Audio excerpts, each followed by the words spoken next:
Well, you gotta walk that lonesome valley. You gotta walk it for yourself. Ain't nobody gonna walk it for you. You gotta walk it for yourself. My mother had to walk that lonesome valley. She had to walk it for herself. Now there ain't nobody could have walked it for her. But she had to walk it for herself. Hello there.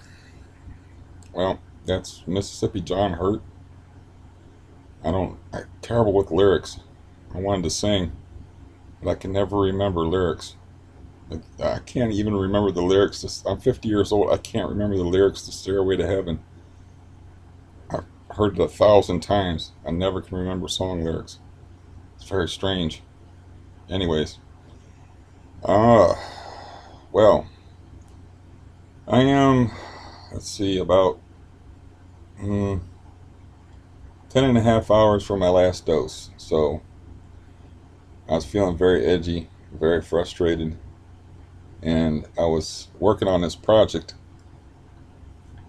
that I did a video for, which it's been, like I called it my life's work, but for the last 30 years or so, I've been studying religion, atheism, psychology, and things relating to that. And I put up a video that was okay, but I was like, I can do better than that, you know? If I get bogged down, I can strip it. It's a different world nowadays, man. You got to deal with a different type of attention span. And I'm dealing with like heavy, abstract, complicated things. And I was like, I was like, I could do better than that. And I'm thinking, like, what the hell am I trying to do something that's this damn difficult for when I'm going through withdrawal? It's like, that's the thing is like, uh, I'm just so, I don't want to say bored. Bored maybe isn't right, but I want to do things and I can't do them. I don't have the patience for them. So I put up this video and I just did it like in one take. Like, boom, here it is. And it's like it's explaining one of the most difficult things in the world and one of the most abstract, reason laden topics in the world. And I'm trying to do it in one take because I just don't have the patience to go back and do the same thing over and over again. So, anyways, I took it down, and yeah, what I was thinking about as far as the Benzo thing is, and I'm sorry for the lighting in here, I can't figure it out. I threw away my box that I had, like a gigantic box that I used to cover up the blinds so you didn't get the bright thing coming in there. But anyways, as far as the Benzo thing is like, I realized that what October was for me was October was me giving up. I'm like, okay, I just gave up. You really have to stay on top of it and you really have to be focused on it. And like, I had a lot of bad things in a row and I got worn down and I just gave up. You know, when I was focused, like in June, that was a 7 milligram month, 14 pills. And then October, when I would just like, I wouldn't say I didn't give up completely, but I just like eased back. And I'm like, okay, whatever. I'll take what what I need to take to get through. Just whatever. And it wasn't like I was just like, well, I just think I'll just take this pill, and oh, I don't feel that good right now. I'll just take this pill. It wasn't like that. It was just like an easing up thing. So I was like, I kind of just like gave up, and just it just kind of got away from me. I mean, so I went from 14 pills to 49 and a half pills, from 7 milligrams to roughly 25 milligrams, and that's over 3 times what I was taking, and that's because of everything that's been happening, and it's so hard, and I have all my physical problems and stuff on top of it, and I have emotional problems with dealing with family. I just have a lot of things. Then I was thinking this morning while I was aggravated that my project I wanted to do wasn't going that well, and I realized my nerves were too shot to do much else than to get on here and complain. Um, I was thinking, like, if I can make it through, let me just start over. October, 49.5 pills. I'm charted for November to take 35 pills. That's approximately, that's just under a 30% reduction. So that's pretty good. So, that's if I can stay the course. I do have some things I have to do, which would are going to be very difficult to get through without updosing. I don't know. I can maybe what I can do is I can time out my doses, my normal doses. I can somehow work it around to where I'm taking a dose before I have to go do whatever hard thing. I have to go to the dentist and I have to get some tests before this month is out. Um, Everything's going to change on December 3rd because December 3rd I'm going to hit that psychiatric guy up for volume. And but I'm still, the whole idea is to get off of benzos completely. So even though like I'm just going to be start using Valium and as little Xanax as I possibly can, I'm still concentrating on this month trying to keep as little benzos in my system as possible. Even though my whole strategy is going to be radically changed in December, and I'm going to do it the Ashton manual way, which I couldn't do before because I couldn't trust my doctor, and I didn't want to, I just didn't want to rock the boat because my doctor was like a loose cannon. I, didn't feel up to finding another doctor, and with certain insurances, it's hard to find another doctor.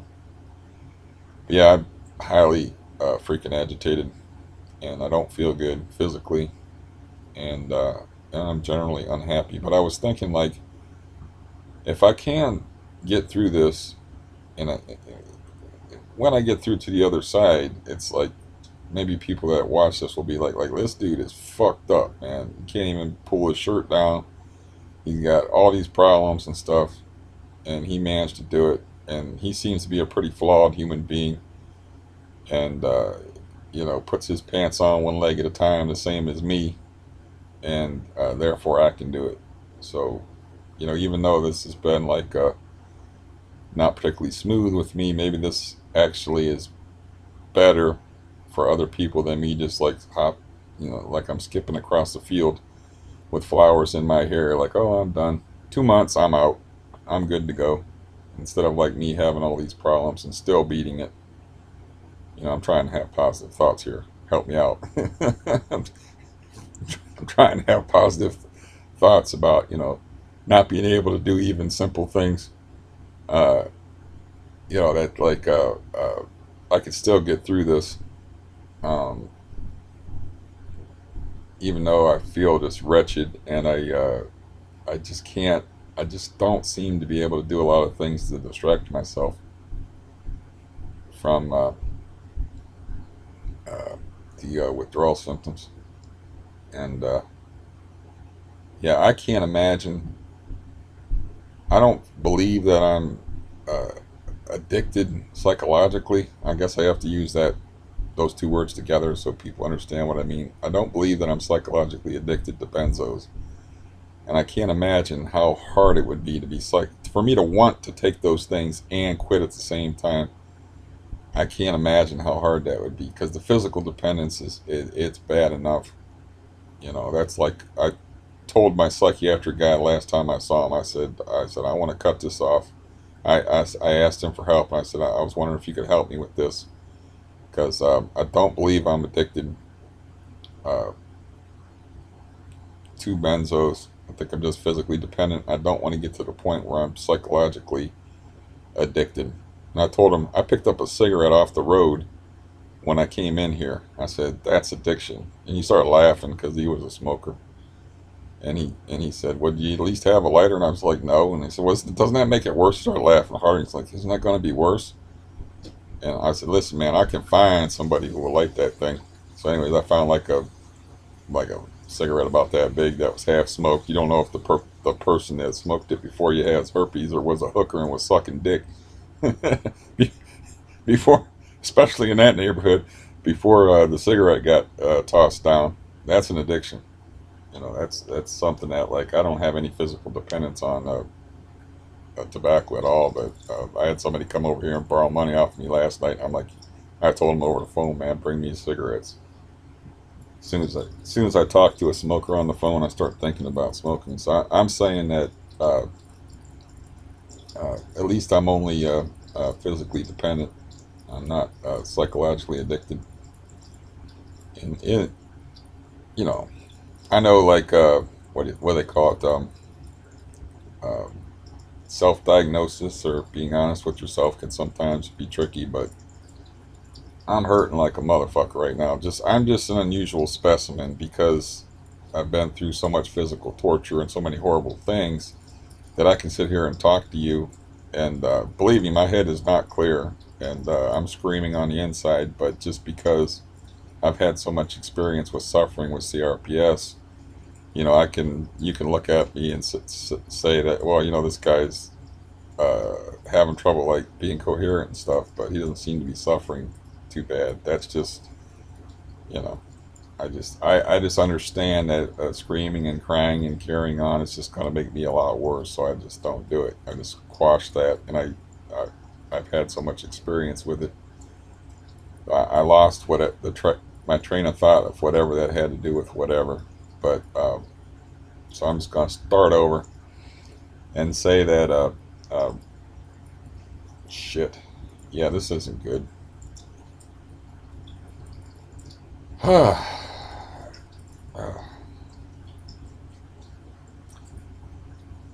Anyways, like stammering too. It's not good either. I'm not good. I'm not having a good time right now. I've been trying to do 12 hours in between quarter milligram doses. Because if you do the math, if you do approximately 49 and a half pills, we'll just call it 50. If you do 50 pills in 31 days, and then you try to cut that down to one pill a day, that's a significant difference. So I'm gonna feel fucked up. I'm gonna feel like this. I'm gonna be not coherent and have some brain fog, and um, my suffering's gonna be worse for a while at the lower dose. I don't really think there's any way to taper. I mean, I don't know. Like I said, I'm a atypical human being. Before I went into all that rant about, you know, how I put on a good face, if you can call this a good face, but this is actually a good face to the way I'm feeling inside right now and the way my body feels. But yeah, I'm having real problems with coherency right now, which isn't cool, which I don't like. So I should probably try not to be clever and just stick to basic things if I can't manage that. Oh wow. So I'm gonna drink my tea and try to recollect my self. If anybody's with me,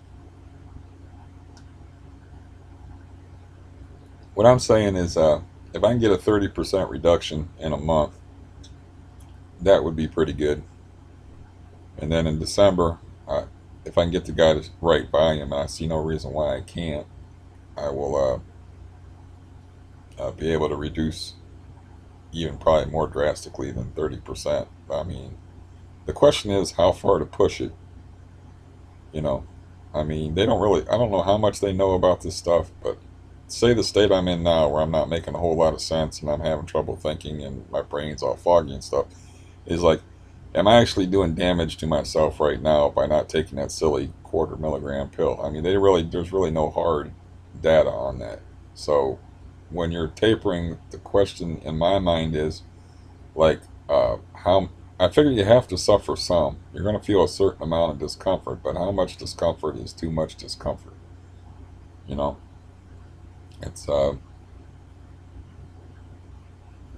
don't know if there'll ever be any like hard data or research about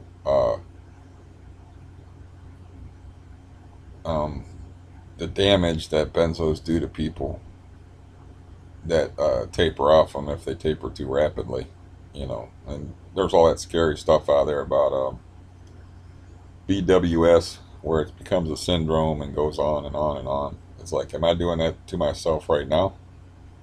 I don't know. I'm just trying to take less of the crap. That's all I know.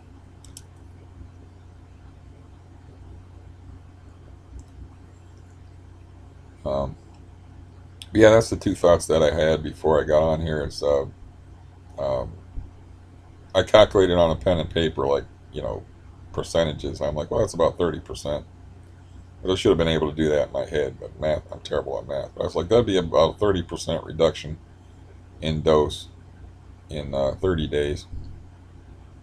So that would be pretty good. And I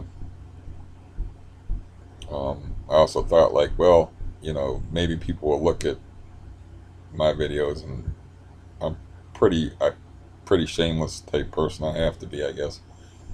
So I don't, you know, I'm not gonna go back and look at this and like, oh my god, I'm a fucking idiot, and like delete it. You know, it needs to be seen that I'm a fucking idiot. This needs to be seen by people that this is what this stuff can do to you, and make you like this. Um, shit, there it goes. Mm. So, oh, that was the two thoughts that I had. Was 30% reduction for a month is pretty good, and people see me, they'll say like, this guy's got umpty dumpty. He's got a million problems, and umpteen problems, and so, you know, if he can do this, then I can do it, because I can wear a shirt and I can walk around and I can do things, and I don't have like metal rods in my back and other freaking problems, and so that would be a good thing. I figure like an ill wind should blow somebody some good. So the ill wind, maybe the words come out of my mouth, but it should be able to do somebody some good. Uh, you know, there should be some good should come out of bad things, and yeah, so maybe that will be the good that'll come out of this. Some people will be like, well, you know, I intend, of course, to dazzle you with my eloquence once I'm off benzos, so they can get a before and after, like I talked about on the video I took down. They did a before and after of my spine after they straightened it out with halo traction. I'll do a before and after from the grotesquerie that is this right now to the eloquent word master that I actually am when I'm not fucked up on stupid medications or in withdrawal from stupid medications. And it can be like they, people will see the difference and say, well, you know, look at the guy now, and then look at what he was, and look at what he had to overcome to beat this. And I'm struggling through this right now, but I don't have, and like I said, I can wear a shirt. This other person would say, I can wear a shirt, I can walk, I have a knee that works, and you know, I don't have CRPS, and I don't have a metal rod in my back, and I don't have uh, difficult, particularly difficult family history. I'm assuming this hypothetical person that I'm making up has other problems, because everybody got problems. But let's face it. I mean, I'm sitting here. I'm not proud of my belly, but I'm sitting here wearing a shirt like this because I can't put it over the top of the skin on my stomach without a very irritating pain. And I have some synesthesia, I think it's called, which is a really weird thing. Like, if I touch like around here, I can feel like pain in my foot. So my nervous system is so messed up. And naturally, because I am me, I picked out like one of the worst freaking substances to become chemically dependent on for somebody with an autonomic nerve disease, because autonomic system is your central nervous system. You know, I've already got a problem with my nervous system, so I'm afflicting it further with uh, benzos and benzo withdrawal. Um, yeah. Anyways, mm.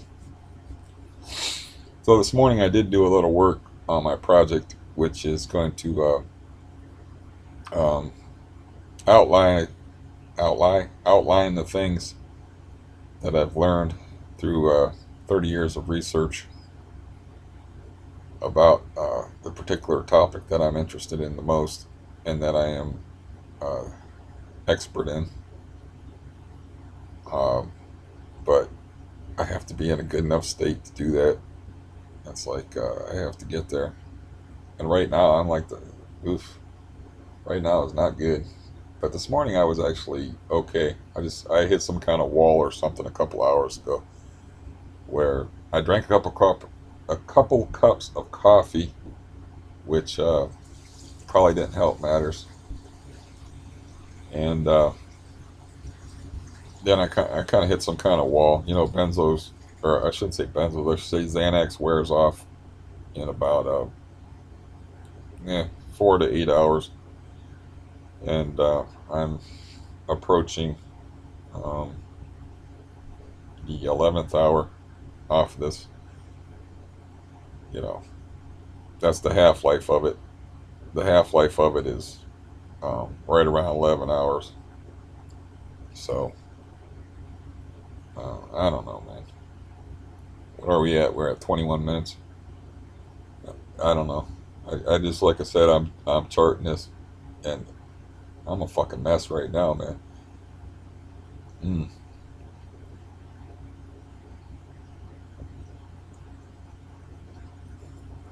yeah, that's another thing about the video that I made. It's like I realized like seeing a stranger shirtless is off-putting, unless it's for like sexual purposes or whatever. If you want to look at somebody that's sexually attractive, since I don't, we're not even going to go there. But I'm just saying, like having somebody talk to you about a subject, or just seeing some guy shirtless that you don't know, it's kind of like off-putting to me. Or the way I was raised and in my line of thinking, I don't never even thought about it. Even before I got this, I spent so much time shirtless. It's like, and plus I have a different way of looking at things. Like I don't really um, care about bodies in the same way that other people care about. As far as like, to me, a person is in here. It's not this. So, if some guy was talking to me without a shirt, I wouldn't be like, damn, I want to look at that. Even though I'm not fat or particularly grotesque, I don't think I mean, I got to wear a shirt for that. And I was like, I was going to try to make a video before I got all fucked up in the head this morning concerning my research. And I was like, I have to wear a shirt for this. And I'm like, fuck that. I'm not putting anything on that. Uh, it hurts just sitting there, let alone if something touches it. So, uh, mm, anyways, it's really frustrating trying to express myself like this because it's like it's hard to explain what's going on inside me right now. But it's like there's doorways closed. Like I'll say one thing and I want to lead it around to this over here, but there's like a door in the way. It's like, well, I can't get back there, or maybe you could call it like I'm on a track moving around, but there's tracks missing, and I'm just stuck. Like, okay, I'm stuck here, and I have to backtrack or just stop and jump out of the cart that's on the tracks and start walking and start all over again. It definitely, man, it impairs cognitive function, impaired cognitive function when you're on it, I think, for extended periods of time, which and when you're off of it, withdrawing definitely. Um, I think of my favorite comedian, Norm Macdonald, who has a pretty serious benzodiazepine problem. As a matter of fact, I watched his podcast and I watched him give a benzo to Roseanne, and or Xanax specifically. He said, "Like here, take this," and gave her like a Xanax. but he's my favorite comedian. But he's been he got him prescribed for. He said he had like panic attacks. He said he had a panic attack when he was on Saturday Night Live, doing the news. He had a panic attack while he was doing that weekend update thing on Saturday Night Live. So, anyways, he uh, has a serious issue with this, and you can tell the difference in him. I don't think it's because of age, because he is a little bit older than me, but he's not yet 60. So it's not really because of age; it's because of heavy benzo use. And I'm sure that um, there's videos on of him all fucked up on here, and with slurred speech and stuff like that. He's got like a benzo Jones, and so what that's about is like the cognitive issues that I'm experiencing right now, which are temporary because I was lucid this morning and able to express myself, and I was writing on a piece of paper, which is a weird thing to do for me nowadays. But I was writing out some things on a piece of paper, and I was fine, and then suddenly I was not fine. Uh, yeah, it's a long process. It's a lonesome process. You gotta walk that lonesome valley. You gotta walk it by yourself. Ain't nobody. Oh, my voice left. I had a little bit of a voice at the beginning of this, but it's gone now. My voice left too. I was thinking about I mentioned this before, but I didn't think about how funny it was until after. But speaking of singing, because I'm not really a singer. I mean, I can approximate, I can fake it for a little while, but I'm not a singer. But I remembered when the criminals were living upstairs and were squatting upstairs, and they were making a whole bunch of fucking noise. And this is after I already had the policemen threaten them, and so they were like, they knew that if I sicked that policeman on them, they were gonna have trouble. They knew that shit. So so anyways, these shady people was making noise all goddamn night upstairs, and I could hear them. It wasn't a lot of noise, man. It wasn't. It was just like normal noise, but it was like they were treating 3 o'clock in the morning like it was 3 o'clock in the afternoon, and having loud conversation and shit. So, like 4:30 in the morning, I started singing this song to them, and it's called "Berta Berta." And I'm not going. I guess I could just sing a little bit. It's like Berta, Berta. Oh Lord, gal, don't you? And it's like it's about singing him about. Uh, uh, it's about guys singing from prison to somebody named Berta. Go ahead and marry. You know, I don't know if I'm even gonna want you when I get out of here. But I don't remember lyrics, like I said. So even if I wanted to sing for you, torture you with that, I couldn't do it. Anyways, I realized the funny part of that is I was singing really loudly at 4:30 in the morning. Like I got a big voice. I was singing like really loudly, and so that they could hear me as a way of telling them to shut the fuck up. It's like I can hear you talking, and you know I can hear you talking because you can hear me singing. But what I was doing is I was singing a prison work song to criminals to shut them the fuck up, with the implied threat of bringing a policeman on their heads. It's just funny, but I didn't think of it at the time. I just wanted to make some noise. You know, I didn't think, well, you know, I'm going to be funny here and sing a prison work song to criminals. But that's what I did. Uh, yeah, I just wanted to make some noise, and I just started singing. And then after I was done singing for a while, and I sang really loud, I tried to, like, I played like loud Black Sabbath, but just on the computer. And just continued being loud. Um, but anyways, that's part of the reasons why I kind of got worn down, and uh, I don't want to say gave up, but I gave up a little bit. I don't know what you would call it. I was less vigilant with myself in October, and it kind of got away from me a little bit. It's because of the many hardships that I endured from June to October in my personal life.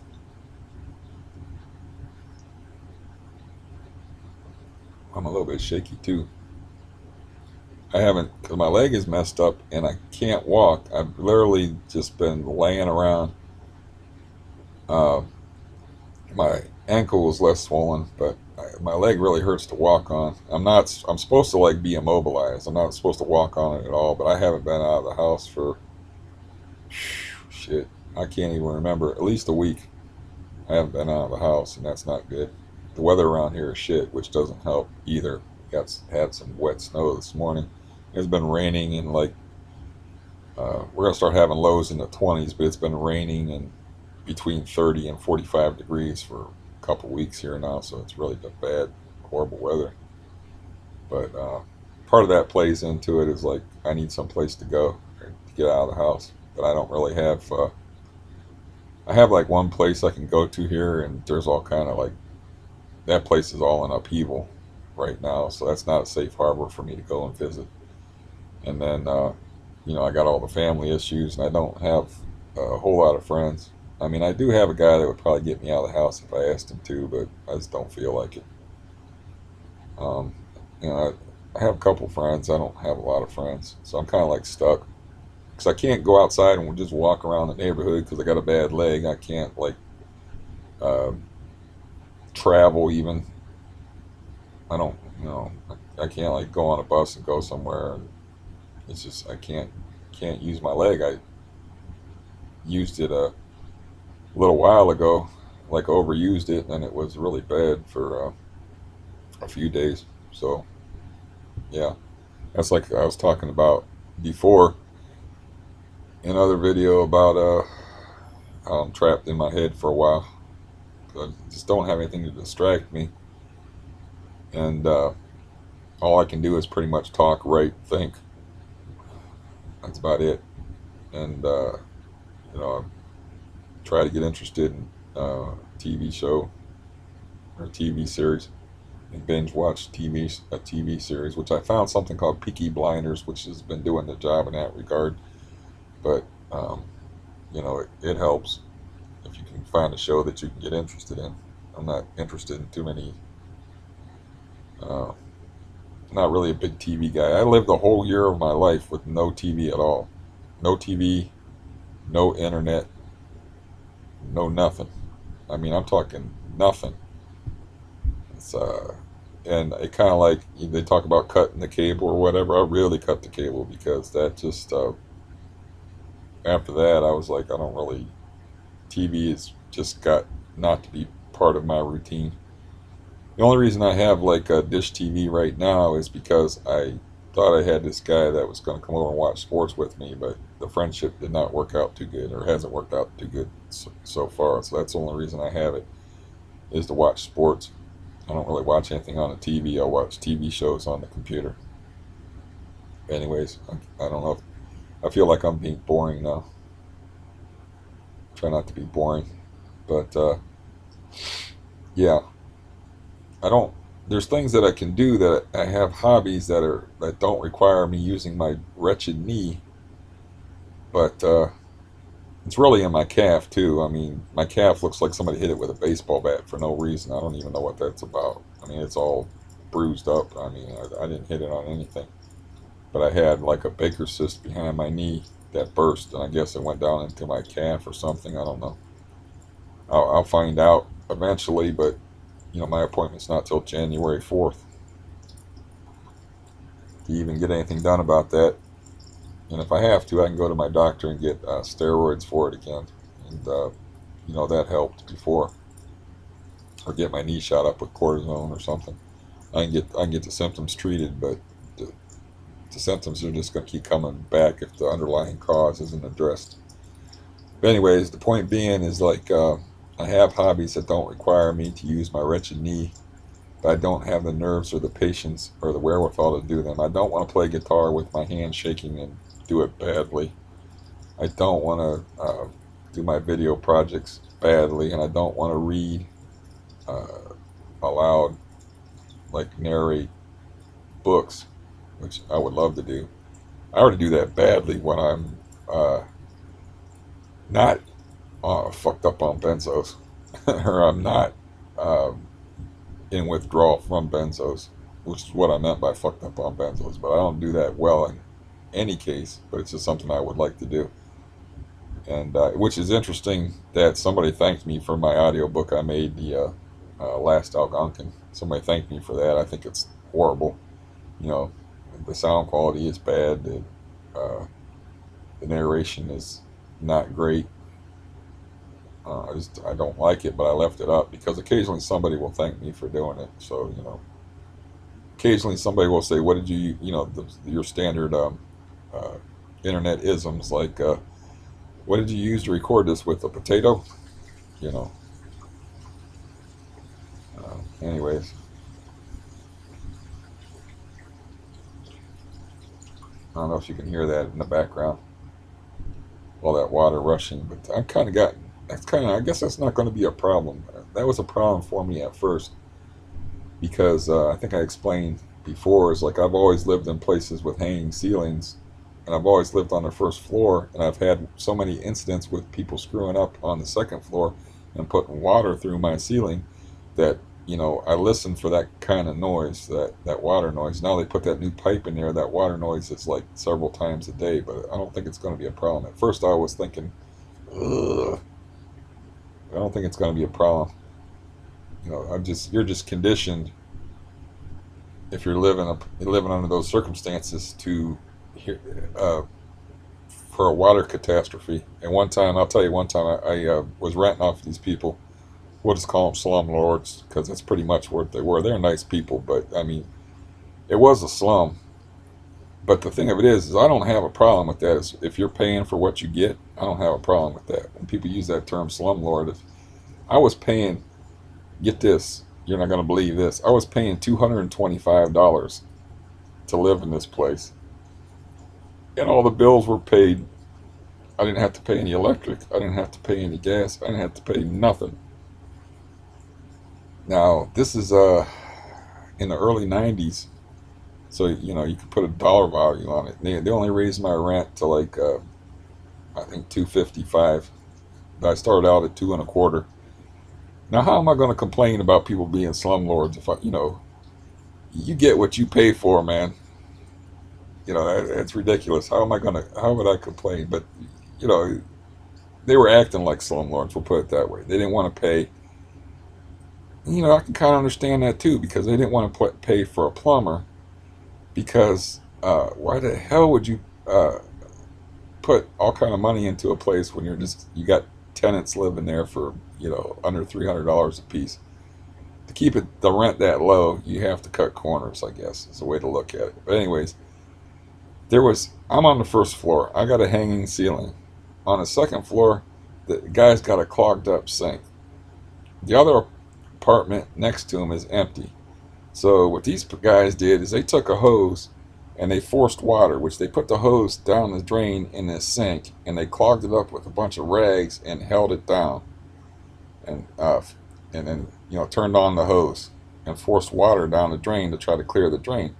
But what happened is it went down, the water went down, and it hit one of them Y junction type things, and wherever the clog was, and it went back up into this empty apartment, right? So I'm sitting there in my house, and what that water, it goes up into this empty apartment where nobody can say boo about it.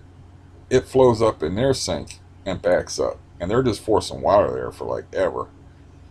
Man, so much water come through my ceiling. It wasn't a drip. It was in sheets. It was like, I was freaking out. And the only place I could put my TV was near the low point in the ceiling. So, I've already had experience with this kind of thing. So I got the garbage bag out that I kept stashed by the TV, put it over the TV, and I ran upstairs. I'm like, I don't know whatever, the landlord was there and his dad, and I'm like, I don't know whatever it is you people are doing, but I got water coming through my ceiling like a motherfucker. I was like, I mean, I'm talking about a lot of water. It was just literally coming through the ceiling in sheets. So that's the kind of thing I'm talking about. But now I'm hearing like Niagara Falls and stuff, and it's just because it's a pipe about yay big, and when the water hits it, it just makes this weird fucking noise that, like I said, it sounds like Niagara Falls or something. It's really loud. I mean, it probably doesn't get picked up over the computer. But anyways, that's 40 minutes of me babbling, and I think that's enough. Um, I will talk to y'all later. I got like another hour. I'm gonna wait out. That will be my 12-hour stretch between quarter milligram doses. Is what I'm shooting for. I don't know why it's so difficult right now, or why I'm freaked out like this, but that's just the way it goes, you know.